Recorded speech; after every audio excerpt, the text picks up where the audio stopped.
Welcome to Lesson 2.8 of the Grant Architect course. In this lesson, we will learn to create eligibility checklists and go or no-go decision matrices that help you determine whether to pursue funding opportunities before investing significant effort. Not every opportunity that looks promising deserves an application. Pursuing grants you are not eligible for or opportunities where your competitive position is weak waste precious time and resources. Systematic go or no-go analysis helps you make better decisions about where to invest your grant-seeking effort. By the end of this lesson, you will be able to create eligibility checklists for rapid screening and develop go or no-go frameworks that consider both eligibility and strategic factors. Understanding the costs of chasing wrong opportunities motivates systematic screening. Time investment for grant applications is substantial. A federal application might require 100 or more hours of work. Even a simple foundation letter of inquiry takes hours to research and write. This time investment is wasted on opportunities that never had realistic chances. Opportunity cost means time spent on poor fit applications cannot be spent on better opportunities. Your grant-seeking capacity is limited. Every application to a poor fit funder reduces applications to good fit funders. Strategic opportunity selection maximizes return on your limited capacity. Team resources extend beyond the grant writer. Program staff contribute content. Finance staff develop budgets. Leadership reviews and approves. Poor opportunity selection wastes not just grant staff time but organizational resources broadly. Morale impact follows from repeated rejections.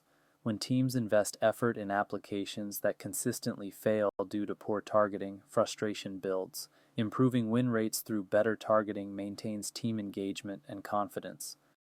Distinguishing eligibility from competitiveness helps structure your analysis. Eligibility is a binary question. Either you meet eligibility requirements or you do not. Either you are a 501 C3 or you are not.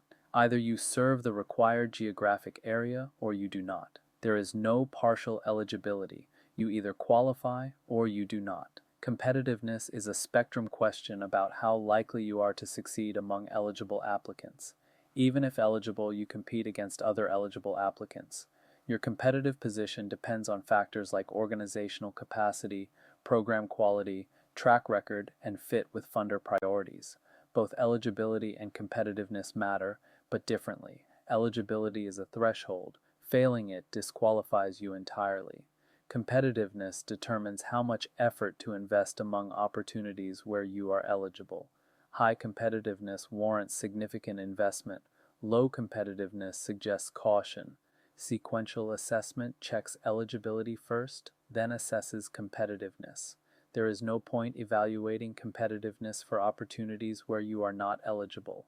Screen for eligibility quickly, then invest in competitiveness assessment only for eligible opportunities.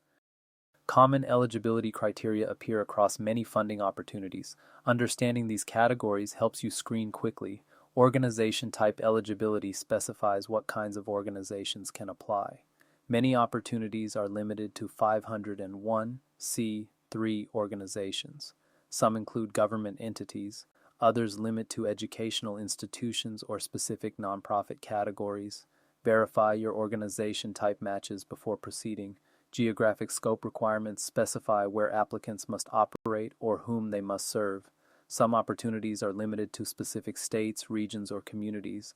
Others require serving particular population groups regardless of location. Geographic restrictions are often non-negotiable. Mission alignment requirements specify program focus that must match funder priorities. A health funder will not fund unrelated work regardless of your organization type and location.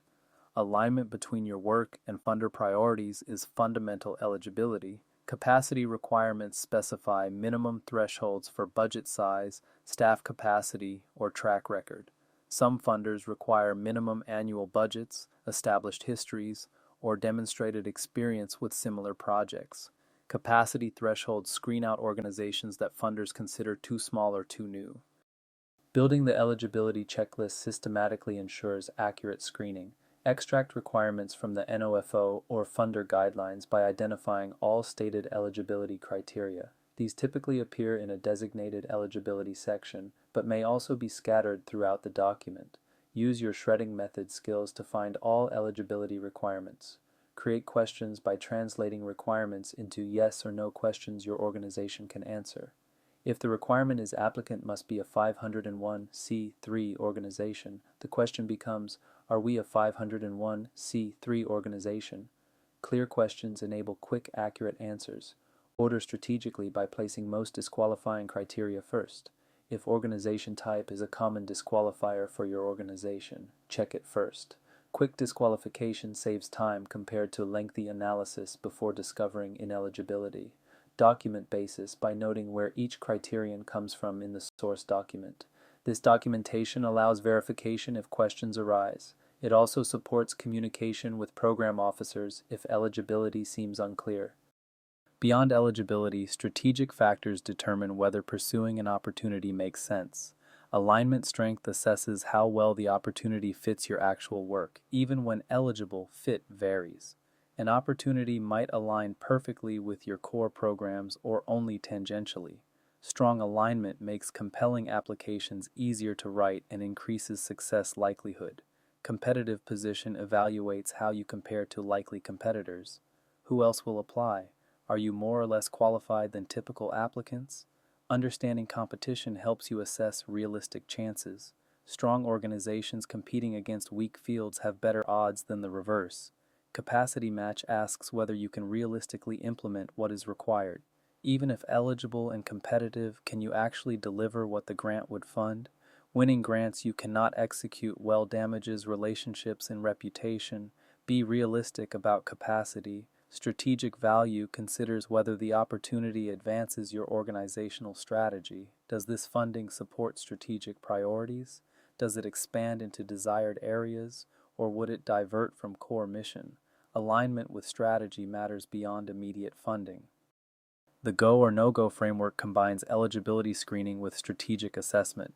Threshold criteria are must-pass eligibility requirements that immediately disqualify if not met. These are the yes or no questions from your eligibility checklist. Any no on a threshold criterion means no go without further analysis.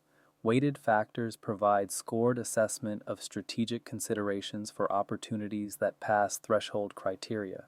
Factors might include alignment strength, competitive position, capacity match, strategic value, and others relevant to your situation. Weighting reflects relative importance. Decision rules provide clear guidance on how scores translate to decisions. Above a certain total score might be automatic go. Below another threshold might be automatic no-go. Scores in between might require additional discussion. Clear rules prevent endless deliberation.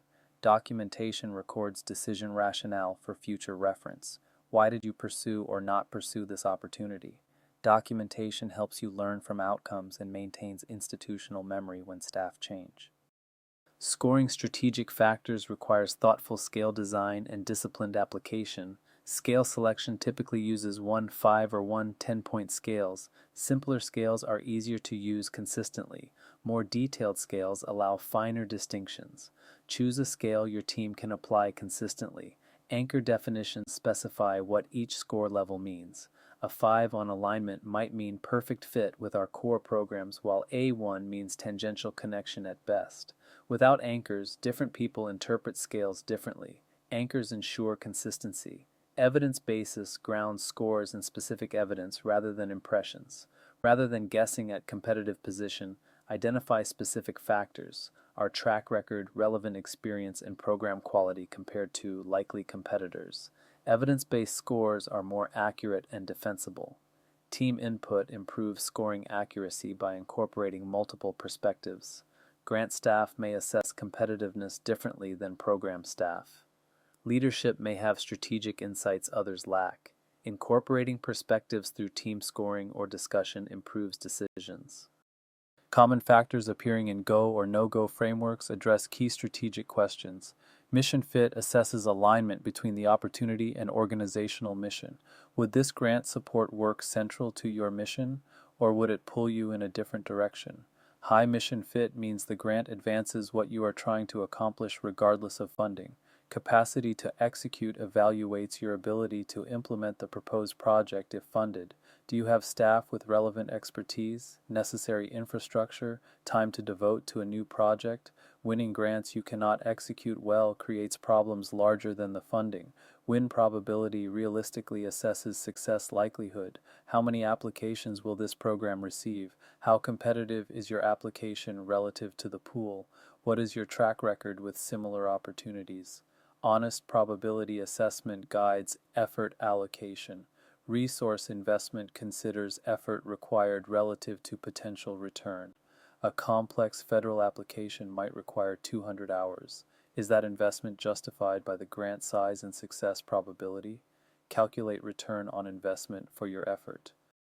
Applying the Go or No-Go framework follows a structured process. Initial screen uses the quick eligibility checklist to review basic qualifications. This screening should take minutes, not hours. Screen out ineligible opportunities immediately to avoid wasting time on detailed assessment. Detailed assessment scores strategic factors for opportunities that pass eligibility screening. This assessment takes more time, examining alignment, competitiveness, capacity, and other factors. Invest assessment time only for eligible opportunities with prima facie promise. Decision meeting reviews scores and makes the go or no-go determination. For significant opportunities, formal decision meetings ensure appropriate input and deliberation. Smaller opportunities might not warrant meetings but still need intentional decisions. Documentation records the decision and rationale. Whether go or no-go, document why. This documentation supports learning from outcomes. Did opportunities you pursued succeed? Did you decline opportunities that would have been successful? Documentation enables improvement. Knowing when to say no is as important as knowing when to pursue opportunities. Clear ineligibility triggers immediate no-go. If you fail threshold eligibility criteria, do not pursue regardless of how attractive the opportunity seems. Ineligible applications waste everyone's time and may damage your reputation with funders.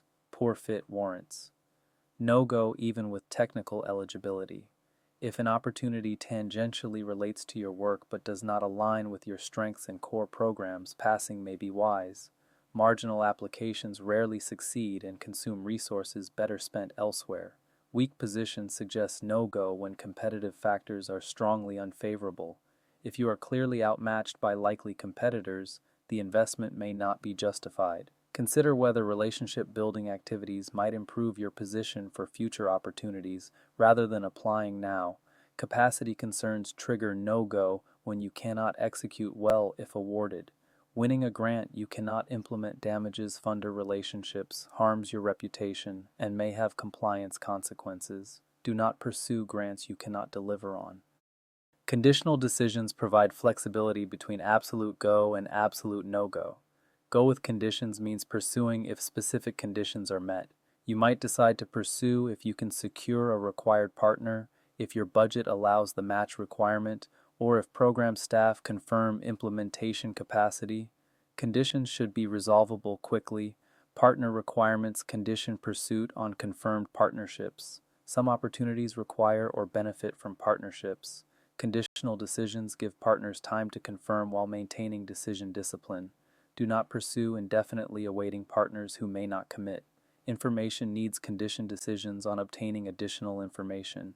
You might need to attend an informational webinar, speak with a program officer, or research competitors before deciding. Set deadlines for obtaining information and making final decisions. Approval dependencies condition pursuit on leadership or board approval. Significant applications may require organizational commitments beyond grant staff authority. Conditional decisions acknowledge these requirements while maintaining process momentum. Learning from outcomes improves go or no-go decision-making over time. Track decisions by recording all go or no-go decisions and their outcomes. For opportunities you pursued, what was the result? For opportunities you declined, what happened with that funding? This data enables pattern analysis. Analyze patterns to identify what distinguishes successful from unsuccessful pursuits. Are there factors that predict success? Factors you underweighted or overweighted? Patterns in opportunities you declined that others won? Analysis reveals improvement opportunities.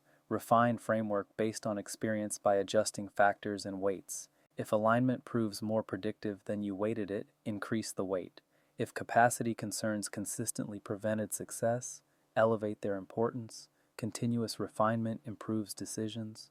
Share learning across the organization by communicating insights. What are you learning about effective opportunity selection? What should program staff know about realistic grant prospects? Organizational learning multiplies individual learning.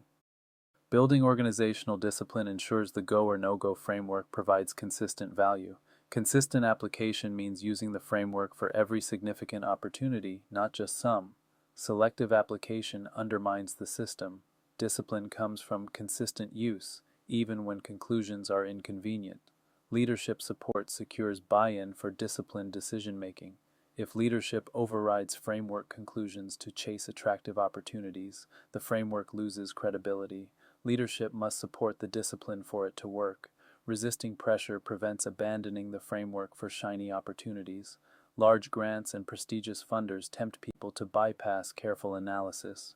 But shiny opportunities with poor fit or weak competitive positions still waste resources. The framework provides protection against temptation. Review and improve by periodically assessing and updating the framework. Is the framework producing good decisions? Are factors appropriately weighted? Does the process work efficiently? Regular review keeps the framework effective. Let us summarize what we have covered in this lesson on eligibility checklists and go or no-go frameworks. Eligibility checklists provide quick screening for threshold qualification, extract eligibility criteria from no-FOs, create yes or no questions, and screen opportunities rapidly. Failed eligibility means no-go without further analysis. Strategic factors provide scored assessment beyond basic eligibility. Factors like alignment strength, competitive position, capacity match, and strategic value help evaluate opportunities that pass eligibility screening. Weighted scoring enables comparison and decision-making. Go or no-go frameworks combine eligibility screening with strategic assessment for disciplined opportunity selection. Threshold criteria, weighted factors, decision rules, and documentation create a systematic process that improves decisions and supports learning. In our next lesson, we will explore the pre-proposal contact, learning when and how to contact program officers before submitting applications. Effective pre-submission communication can improve your applications and build relationships with funders.